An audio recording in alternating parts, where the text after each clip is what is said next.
नमस्कार मित्रांनो, ठरलं तर मग या मालिकेच्या आजच्या भागात आता पाटीलच्या हातातून ते सगळे डॉक्युमेंट्स खाली पडलेले असतात आणि तेथे जी स्कूटी उभी असते ना, त्या स्कूटीच्या मधोमध प्रियाचा आता दाखला पडलेला असतो. त्यावेळी आता अर्जुन त्याच्याकडे बघत राहतो, पण त्याला लवकरात लवकर ओळखू येत नाही नक्की कुणाचा आहे हे. ते उचलणार तेवढ्यातच पाटीलच लक्ष तेथे जातं आणि मग लगेचच तो स्वतः जवळ ते घेत आता अर्जुनला म्हणतो की साहेब, तुम्ही का त्रास करून घेताय, मी उचलतो आहो. असं म्हणून तो पटकन स्वतःकडे ते डॉक्युमेंट्स घेतोत. यानंतर चैतन्य सुद्धा काही डॉक्युमेंट्स आता पाटीलकडे देतो आणि तुम्हाला काही लागलं तर नाही ना असं विचारतो. तेव्हा पाटील म्हणतो नाही, ओके मी ठीक आहे. त्यानंतर इकडे आता अस्मिता हॉलमध्ये बसलेली असते. तेव्हा सायली लगेचच दुधाचा ग्लास भरून घेऊन तिच्याकडे येते आणि तिला सांगणार असते की हे एवढं दूध ना आता पिऊन घ्यायचे. पण ती सांगायच्या आतच अस्मिता लगेचच ते दूध सुद्धा पिऊन घेते. तेव्हा सायलीला आश्चर्याचा धक्काच बसतो. तर क्यू असं दूध संपवल्यानंतर अस्मिता म्हणते, सायली हसते आणि म्हणते, अरे देवा, तुम्ही तर अगदी निमूटपणे दूध सुद्धा संपवलं, कमाल आहे ना. म्हणजे एक फोन काय आला आणि तुमचा मूडच बदलून गेला. तेव्हा मैत्रिणीचा फोन होता का असं सायली विचारते. तेव्हा अस्मिता तिला आपल्याजवळ बसवते आणि म्हणते, अगं हो, सानिकाचा फोन होता, माझ्या कॉलेजची ती फ्रेंड आहे. पण तुला कसं समजलं की मी फोनवर मैत्रिणीशीच बोलत होते. सायली म्हणते, तुम्ही आलात तेव्हा किती चिडचिड करत होतात आणि आता बघा बरं, तुमच्या चेहऱ्यावर किती हसू आहे. आणि तुम्हाला सांगू, ही जादू ना फक्त एक मैत्रीणच करू शकते. तेव्हा अस्मिताला आनंदच होतो. त्यानंतर ती सायलीला विचारते, काय तुझी अशी कोणती मैत्रीण आहे का. मग आता सायली म्हणते, तशी मैत्रीण तर कुसुमताई आहेच ना, पण आम्ही कधी तुमच्यासारखं असं सिनेमाला किंवा फिरायला कधीच नाही गेलो हो. पण बाजारामध्ये आम्ही नक्कीच जायचो हा बांगड्या आणि टिकला घ्यायला, कारण तेवढाच काय तो विरंगुळा. तेव्हा आता लगेचच अस्मिता विचारते, अगं पण कॉलेजची कोणीतरी असेल ना मैत्रीण. तेव्हा सायली खुडकन हसते आणि विचारते, काय कॉलेजची. मग आता सायली सांगू लागते, अस्मिता ताई, अहो 11वीत असल्यापासून मी छोट्या छोट्या नोक्या करतच होते आणि 12वीला तर अगदी कॉलेजेस सोडावं लागलं, कारण माझी पूर्ण वेळ नोकरी होती.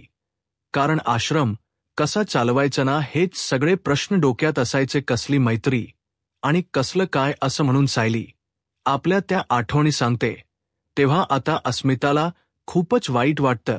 तेव्हा आले हा असं म्हणून लगेचच आता सायली तिथून जाऊ लागते. त्यामुळे आता अस्मिता विचारते, माझी मैत्रीण होशील. तर दुसरीकडे नागराज नाश्ता करत असतो. तेव्हा आता प्रिया तेथे येते आणि गुड मॉर्निंग काका असं अगदी उत्साहातच म्हणते. तेव्हा काय पार्टी बदलली की काय असं ती पुन्हा विचारते. तेव्हा तो म्हणतो, म्हणजे. मग आता ती म्हणते, काही नाही हो, तुमचा तो जवळचा मित्र अगदी माझ्या जीवावरच उठलाय. अगदी हॉस्पिटलमध्ये शिरून जीव घेण्याचा प्रयत्न केला आणि तुम्ही काय केलं तर माझ्या बाजूने बोललात आणि त्या अर्ध्या मेंदूला सुद्धा अगदी पटवून देत होतात. आपल्या तन्वीला घरात येऊ देत. मला सांगा, आता महिप्तने तुम्हाला सुद्धा लात घातली की काय. त्यानंतर नागराजा इकडे तिकडे कोणी आहे की नाही हे चेक करतो आणि हळूच म्हणतो, कसा आहे ना प्रिया बाळा. तुझा जन्मही झाला नव्हता त्याच्या आधीपासून.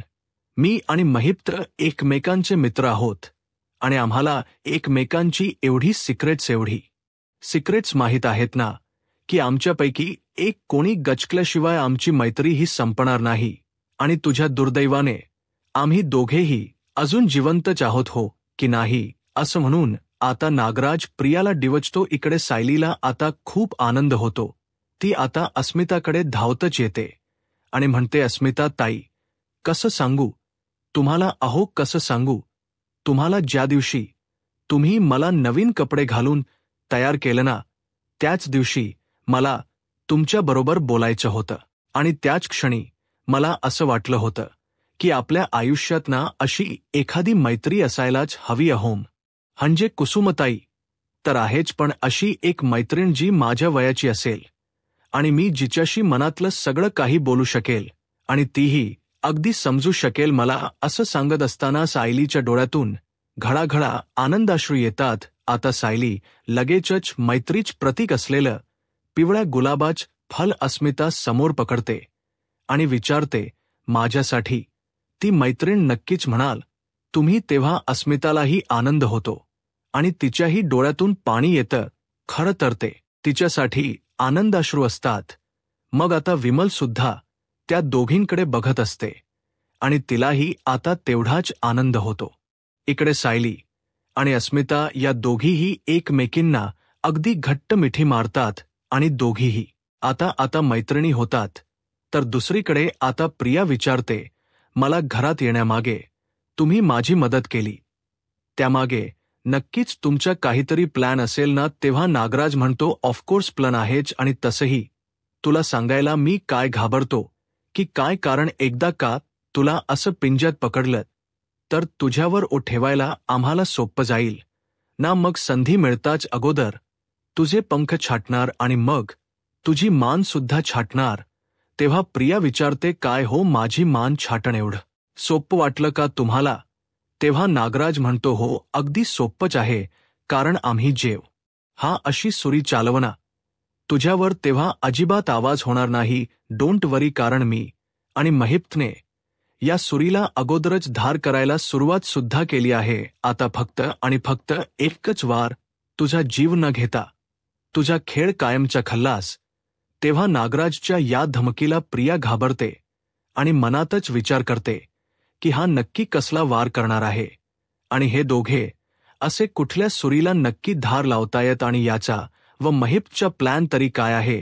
दुसरीकडे लगेचच आता सावंत इन्स्पेक्टर हे अर्जुनला भेटतात आणि म्हणतात की मी वकील हौलदाराला कामाला लावलं होतं आणि आमच या फाईलमध्ये तुमच्याच्या मिसेसबद्दल काहीही असतं तर नक्कीच सापडलं असतं, पण त्यांच्याबद्दल खरंच कुठलीही मिसिंग कंप्लेंट आलेली नाहीये हे मात्र नक्कीच. तर दुसरीकडे पाटील हवालदार असतो, त्याचं सगळं बोलणं ना आता नागराज आणि महिप्तने रेकॉर्ड केलेलं असतं. तो त्याच्या बायकोला सांगत असतो की तुला आपल्या खोलीमध्ये एसी लावायचा आहे ना, तर आता लगेचच आपण लावून टाकू अगं हो, आणि तुला एक सोन्याचा नेकलेस सुद्धा करू, कारण आपल्याला ना लॉटरी लागली आहे. लॉटरी ही महिप्त शिखरे नावाची बंपर लॉटरी. महिप्त शिखरेला हवी असणारी सर्व माहिती माझ्याकडे आहे, पण मोबदला घेतल्याशिवाय मी त्याला ती माहिती पुरवणारच नाही. आणि जोपर्यंत मालामाल होत नाही ना तोपर्यंत सगळं काही लपवून ठेवणार. आता हेच सगळं पाटीलच बोलणं रेकॉर्ड करून महिप्तने ठेवलेलं असतं आणि तेच रेकॉर्डिंग तो स्वतः त्या पाटलाला दाखवत असतो, ऐकवत असतो. त्याचबरोबर पाटील आता फासावर लटकवलेला असतो आणि पूर्णपणे घाबरलेला असतो, कारण नुसती रशी उडली तर मला फास लागणार या भीतीने पाटील अगदी थरथर कापत असत. नागराज आणि महिप्त हे दोघेही आता तिथे बसलेले असतात. त्यावेळी आता महिप्त विचारतो, काय रे, मला मल व्हायचं का पाटील? तुला काय रे? महिप्त शिखरे बंपर लॉटरी का? असं म्हणून महिप्त आता लगेचच उठतो आणि पाटील जवळ येतो. त्यानंतर चवताळूनच महिप्त विचारतो, काय रे, तुला एसी लावायची का घरात? एसी? अरे, कुणाच्या पैशाने लावायची? तर महिप्त शिखरेच्या पैशाने लावायची आहे का?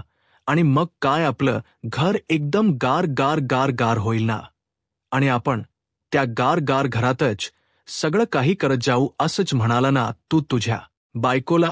अरे मला सांग, बायकोला नेकलेस घेणार का तू? तो सुद्धा माझ्या पैशाने घेणार आणि माहिती लपवून ठेवणार, गारगार होणार. असं म्हणून आता महिप्त खूप चिडलेला असतो, तर पाटील अक्षरशः हा थरथर कापत असतो. मग त्यानंतर आता त्याला बाटल्यांवर उभं केलेलं असतं आणि वर फास लटकवलेला असतो. तेव्हा हे बघ, असं म्हणून आता महिप्त बंदूक काढतो आणि म्हणतो, एक जरी बाटली मी उडवली ना तरी तू लटकणार रे, फासावर लटकणार. मग तुला ना असं एकदम गारगार वाटेल आणि तुझी बॉडी सुद्धा एकदम थंडगार होणार आणि तुझी थंडगार बॉडी बघून तुझी बायको सुद्धा होणार थंडगार. अन दुसऱ्या दिवशी पेपरामध्ये काय बातमी येणार?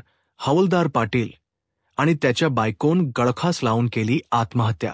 तेव्हा पाटील आता खूपच घाबरतो आणि म्हणतो, नाही साहेब, मी असं परत नाही करणार, कधी नाही करणार, कधी जाऊ द्या ना मला, प्लीज जाऊ द्या ना. तेव्हा जाऊ द्या कसं, कारण तू आमचना पाहुणा आहेस. पाहुण असं महिप्त म्हणतो. आणि तसही पाहुण्यांचा पाहुणचार केल्याशिवाय आम्ही जाऊ देत नसतो. हो की नाही नागराज शेठ? तेव्हा नागराज म्हणतो, हो बरोबर आहे, तुझं बरोबर आहे. तर आता पाटील प्रचंड असा घाबरलेला असतो. काय करावं, महिपच्या तावडीतून कसं सुटावं त्याला कळत सुद्धा नसतं. दुसरीकडे चैतन्य अर्जुनला विचारतो, काय रे अर्जुन, तुला असं का वाटतं की सायली वहिनी हरवलीच असेल? म्हणजे आता तू बघ ना, आजी मुलं अशा आश्रमामध्ये वाढतात, त्या पालकांना ना मुलं नको असतात, म्हणून ते आश्रमाजवळ त्या दाराजवळ सोडून जातात. पण अशा गोष्टीमध्ये मिसिंग कंप्लेंट कोणी करणारच नाही ना अर्जुन? तेव्हा अर्जुन म्हणतो, तू लहान बाळांबद्दल बोलतोस चैतन्य, कारण कुसुमताई अरे असं म्हणाली की जेव्हा सायली आश्रमात आली होती ना, तेव्हा ती जरा मोठी होती आणि अगदी पूर्णपणे ट्रॉमामध्येच होती. म्हणून मला असं वाटलं कदाचित ती हरवली असेल आणि तिच्या आई वडिलांनी मिसिंग कंप्लेंट सुद्धा केली असेल. तेव्हा आता सावंत इन्स्पेक्टर हे सुद्धा या गोष्टीचा खूप वेळ विचार करत असतात आणि अर्जुन सुद्धा व चैतन्य सुद्धा, पण त्यांना काही उत्तर सापडत नसतं. तेव्हा चला मी पटकन साडी चेंज करून येते, असं कल्पना म्हणते. विमल म्हणते, सायली ताई येईपर्यंत मी पटकन सगळी काम सुद्धा उरकून घेते, म्हणजे कसं घराला असं कुलूप लावायला सुद्धा नको. तेव्हा कल्पना म्हणते, हो बरोबर आहे. मग आता अस्मिता म्हणते, पण तू सायलीकडे चुगली करू नकोस. हा आम्ही हे सगळं केले म्हणून. त्यानंतर सगळेजण आपापल्या कामाला लागतात. दुसरीकडे आता प्रिया ही पुन्हा नागराजच्या रूममध्ये येते. तेव्हा नागराज म्हणतो, अरे या मॅडम या, असं बऱ्याच दिवसांनी आमच्या खोलीत आलात, बसा बसा मॅडम बसा. तेव्हा प्रिया सुद्धा काही कमी नसते. ती म्हणते, कसं आहे नागराज काका? असं खोटं स्वागत करण्याची काही गरज नाहीये, हे माझं घर आहे. तसंही माझ्या खोलीतून उठून मी तुमच्या खोलीत आले, बस एवढंच. तेव्हा नागराज डोळे मोठे करतो आणि विचारतो, काय माझं घर माझी खोली? मला सांग. प्रिया एवढा कॉन्फिडन्स येतो कुठून तुझ्यात आत? कारण तो तुझा बाप तुझ्याकडे अक्षरशः डुंकूनही बघत नाही आणि त्या आईने जबरदस्ती तुला घरात घेतले खरं, पण एक शब्द देखील तुझ्याबरोबर बोलत नाही. आणि दादा वहिनीला समजलं की खरी तन्वी तू नाहीये. तेव्हा प्रिया म्हणते, गप्प बसा ना, जरा गप्प बसा. अहो काय करताय? कोणी ऐकलं तर जरा हळू बोला ना, असं रागातच ती म्हणते. तेव्हा नागराज म्हणता, तो मी जरीही हळू बोललो तरीही सत्य लपून अजिबात राहणार नाहीये, कारण आज ना उद्या खरं सगळ्यांना कळणार, म्हणजे कळणारच. अगं असं लपून नाही राहत, काहीच लपून राहणार नाही. तेव्हा मला काही घाबरवताय का काय, असं प्रिया विचारते. आणि माझं सत्य सगळ्यांसमोर आणण्याचा विचार जरी केलात ना, तरीही माझ्याकडचा तो व्हिडिओ ना अख्ख्यात जगाला दाखवेन, अशी प्रिया भीती दाखवते. तेव्हा नागराज विचारतो, काय, किती दिवस अशी व्हिडिओच्या जीवावर उड्या मारणार आहेस? तू महिपच्या त्या ट्रॅपमध्ये अडकली आहेस. कारण एकीकडून महिपने घेरलंय, दुसरीकडून अर्जुनने घेरलंय. मग आता प्रिया विचारते, काय हो आजकालही नॉनसेन्स बडबड करायला लागला आहात? हा पिंजरा काय, ट्रॅप काय, सुरी काय? आता मला सांगा, तुम्ही नक्की काय करणार आहात? तेव्हा नागराज आता म्हणतो, ऑलरेडी करून झालंय. तर आता प्रिया अजूनच घाबरते.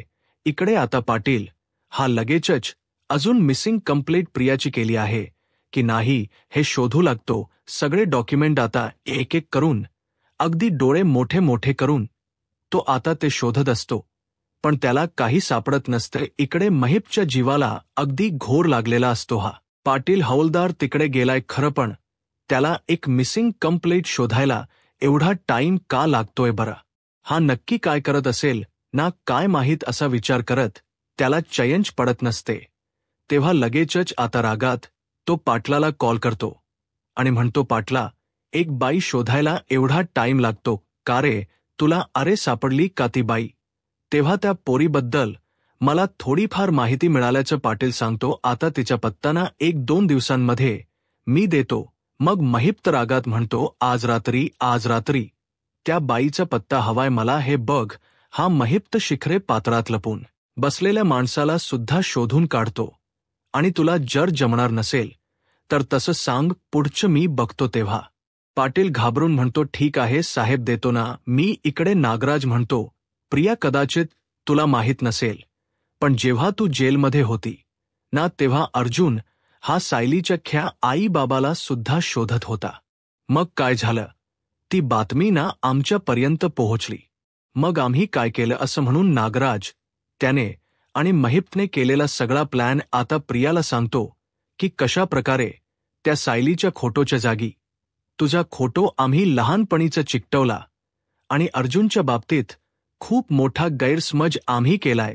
तेव्हा आता प्रिया खूप घाबरते आणि विचारते, काय हो, म्हणजे तुम्ही अर्जुनला माझ्या ख्या आई बाबांपर्यंत पोहोचवणार आहात का? तेव्हा नागराज म्हणतो, करेक्ट, अगदी करेक्ट. आता बघ ना, एखाद्या मुलीला तिचे खरे आईवडील सापडणार नार आहेत असं म्हटल्यावर किती आनंद झाला असता, पण तुझ्यासाठी तुझे आईवडील सापडणार हा खरंच खूप मोठा धोका आहे.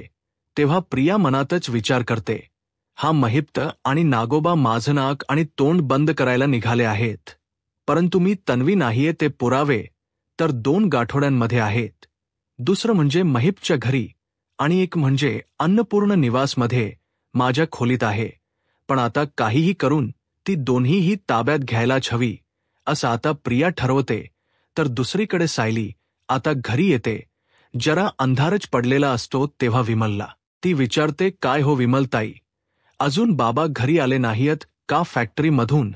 आणि वरच्याही खोलीत उजेड दिसत नाही, आई बाहेर गेल्यात का? मग आता विमल पुढे येते आणि म्हणते, साहेब आणि वहिनी ना अस्मिताईंच्या घरी गेले आहेत. तेवढ्यातच अर्जुन सुद्धा आता तेथे येतो. मग सायली विचारते, हो, अचानक कसे गेले, बरे आहेत ना त्यांच्या घरी सर्वजण? तेव्हा विमल म्हणते, हो, तसं बरं आहेत सगळेजण. अहो, काय झालं ना, अस्मिताईंच्या सासूबाई वहिनींना कधीपासून घरी या असं म्हणत होत्या. तेव्हा अर्जुन म्हणतो की दट्स व्हेरी बॅड. विमल, आता अस्मिताईंच्या सासूबाईने मला नाही बोलावलं, इट्स ओके, पण सायलीला सुद्धा नाही बोलवलं, आय डोंट लाईक इट. हा मग आता विमल म्हणते, आता हे मला कसं माहीत असेल? तेव्हा विमल म्हणते, ऐका ना सायली ताई, मी ना चालले माझ्या बहिणीच्या घरी, उद्या सकाळपर्यंत लवकर येईल. हा मी. सायली आता विचारते, हे कधी ठरलं? विमल म्हणते, मगाशीच ठरलं, मगाशीच ती मला म्हणाली ये. मग म्हटल जाव तिच्याकडे. मग आता विमल तिथून गेल्यानंतर सायलीला कोड सुटतच नसत. ती म्हणते, मला कळतच नाही अचानक हे सगळे असे गायब का झाले असतील. मग आता सायली म्हणते, त्यांनी मला तरी सांगायचं ना, मलाही जायचं होतं अस्मिताईंच्या सासूबाईंना भेटायला. तेव्हा अर्जुन म्हणतो, हा खूप मोठा गुन्हा आहे मिलॉर्ड, कारण मिसेस सायली अर्जुन सुभेदारला न घेऊन जाणं, आता सगळ्या सुभेदारांना शिक्षाही व्हायलाच पाहिजे. तर दुसरीकडे प्रिया आता घाबरलेली असते. नागराज तिच्या जवळ जातो आणि विचारतो, काय, कसला विचार करतीस एवढा? अच्छा, आता अर्जुनच्या हातापाया पडण्याचा का, त्याच्या समोर गयाव्या करण्याचा का, की पुन्हा सुभेदारांच्या घरात जाण्याचा? पण आता लगेच नको जाऊसा, कारण आता सुभेदारांच्या घरी कोणीही नाहीये, कारण प्रताप, वहिनी, अर्जुन, सायलीना सगळे बाहेर गेलेत. मगाशी प्रतिमा वहिनी, कल्पना वहिनींबरोबर बोलत होती ना फोनवर, तेव्हा मी ऐकलं. तेव्हा आता कशा प्रकारे मी प्रतिमा वहिनी आणि कल्पना वहिनीच बोलणं ऐकलं सगळं काही. आता नागराज प्रियाला सांगतो आणि तिला अक्षरशः वाटच मोकळी करून देतो की घरी कोणी नाही म्हटल्यानंतर तू तेथं गाठोड शोधायला जाऊ शकतेस, कारण या भामट्या प्रियाच्या डोक्यात काय चाललंय ना ऑलरेडी याचा सुगावा नागराजला लागलेला असतो. प्रिया मात्र या गोष्टीचा विचार करत राहते. तेव्हा ती मनात विचार करते, म्हणजे मला आत्ताच अन्नपूर्ण निवासात जायला हो, कारण महिपच्या घरात घुसून माझं गाठोड घेण्याऐवजी माझ्या घरात घुसून सायलीच गाठोड नक्कीच घेता येईल, कारण आजूबाजूच्या कुणीही मला बघायला नको. तर आता मित्रांनो, पुढील भागामध्ये सायली अर्जुनला म्हणते, तन्वीकडून माझ्या गाठोड्याचा ठाव ठिकाण जर शोधायचा असेल तर एकच मार्ग आहे असं म्हणून ती त्याच्या कानात एक प्लॅन सांगते. अर्जुन म्हणतो ठरलं. तर मग तेव्हा अर्जुन लगेचच आता प्रियाला फोन करतो आणि म्हणतो की हे बघ, सायलीचं गाठोड तू कुठे ठेवलं हे मला माहीत आहे. त्यानंतर प्रिया घाबरते आणि लगेचच आपल्या इकडे रूममध्ये येऊन ते गाठोड शोधू लागते. तिला ते सापडत नाही. तर आता तिच्या हातातून एक पॉट खाली पडतो. त्यामुळे आता मोठा आवाज होतो. प्रिया आता घाबरते. कुठे पळाव तिला सुचत नसते. आता पुढे काय होईल हे पाहायला आत्ताच माझा महाराष्ट्र या यूट्यूब चॅनलला सबस्क्राईब करा. धन्यवाद.